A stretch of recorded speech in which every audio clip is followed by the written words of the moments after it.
No, I know I sound like Miguel. Just let him know that I'll be on his album. It's all good. Okay. So let's get right to it. Today, ooh, man, so many insights. I learned so much today. I swear, I learned so much today.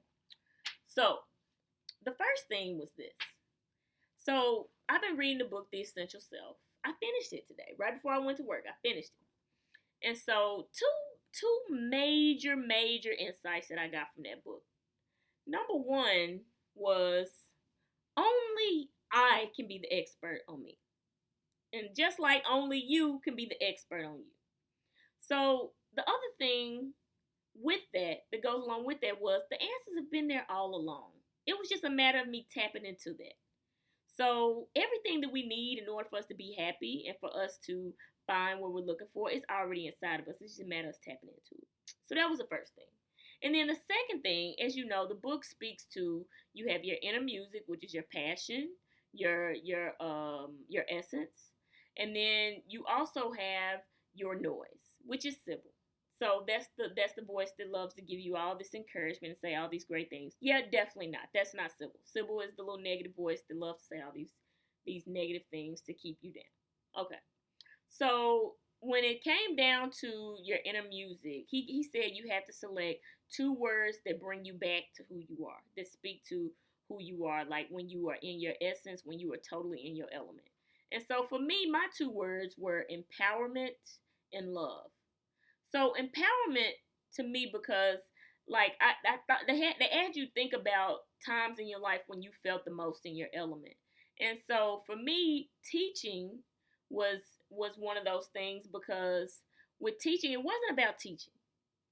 It was the fact of transferring knowledge, but making people believe in the impossible, right? Because a lot of these kids come from really bad situations and getting them to believe in the impossible, most importantly for them to believe in themselves. That's major for me. I love that, you know. And even coaching basketball, same thing. It was never really about basketball. It's about those life lessons that I'm teaching you to believe that you are capable of. And that's why I love my vlogs. I'm like, I love this. I love empowering people. I love personal growth, all that stuff. Empower myself so that I can empower others. It's awesome. Like, that's my gift, I feel like. So that was the first one. And the second one was love. Because love is literally the basis of everything, I feel. You know, I just love love. Like I love being in love. I love love. I think it's just the basis of everything. Like we were all consumed in love. Like we were created in love. Like our parents got it cracking and boom, here we are. Like love is the basis of everything. Love what you do. Love everything. Like love drives everything. It's everything. It's all in the base of everything. Like if we love ourselves, then we can love others. Like we can just share all these gifts with the world. Like it's everything.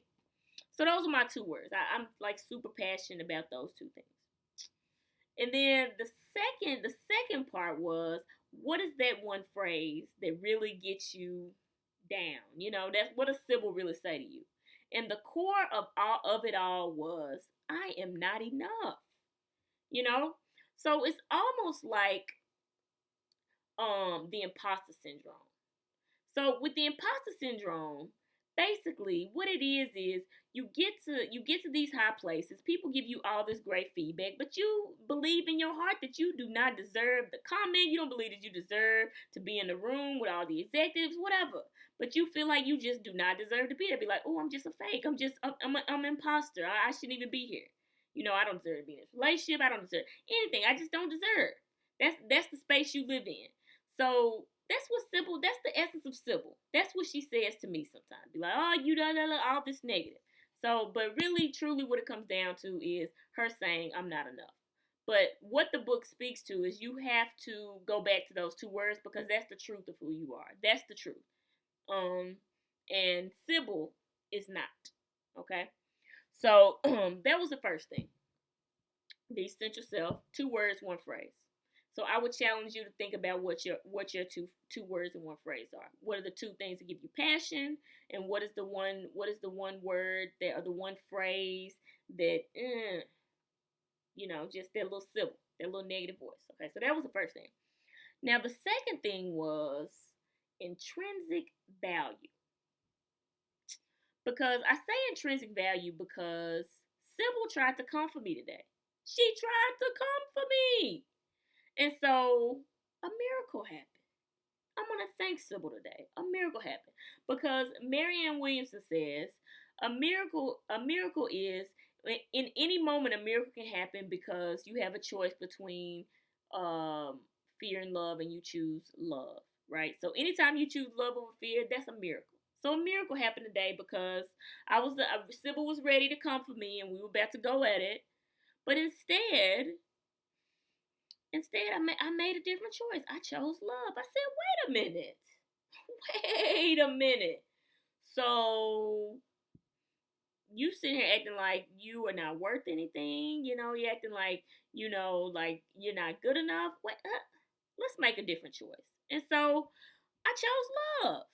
And what began to happen was that I started to recognize my value. That's what happened.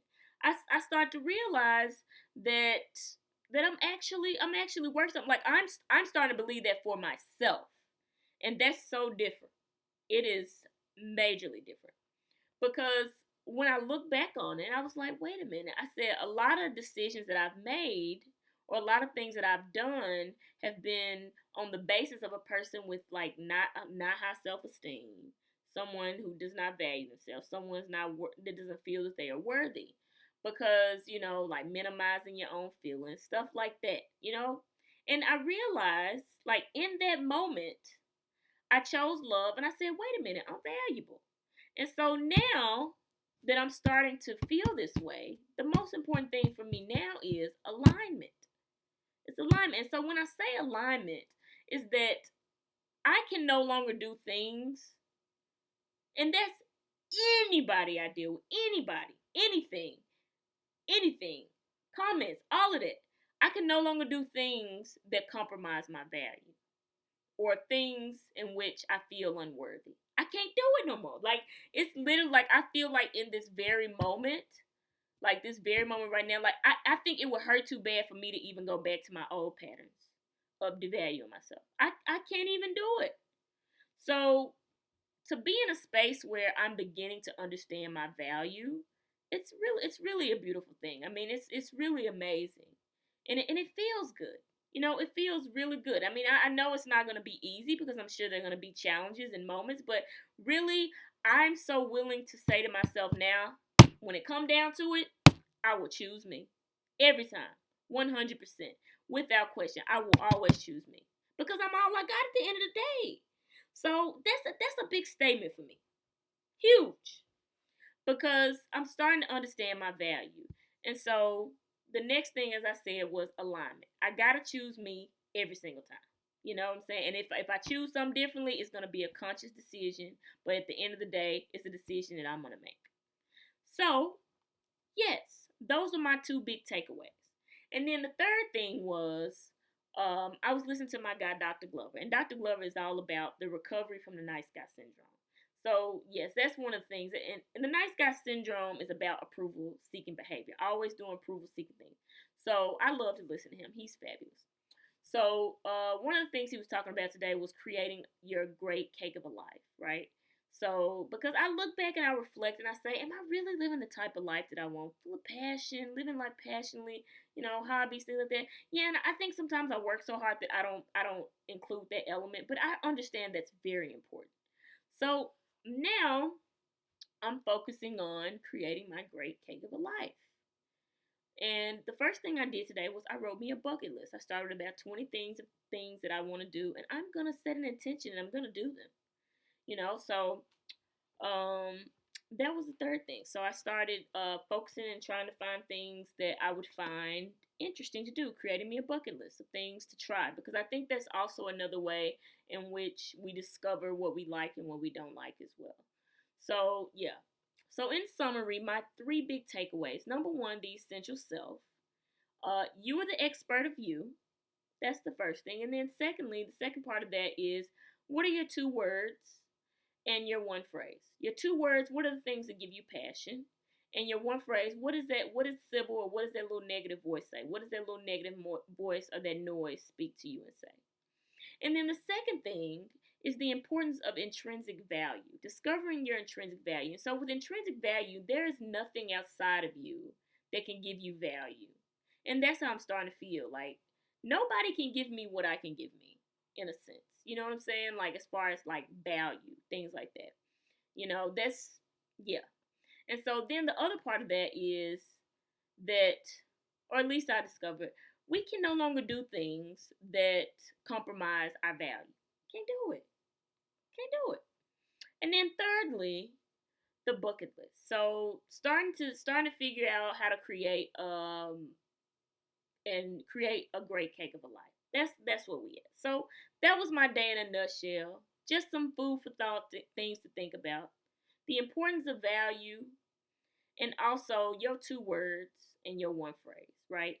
Only you can be the expert of you. Okay? But it's the dorky jock signing off. I'm out.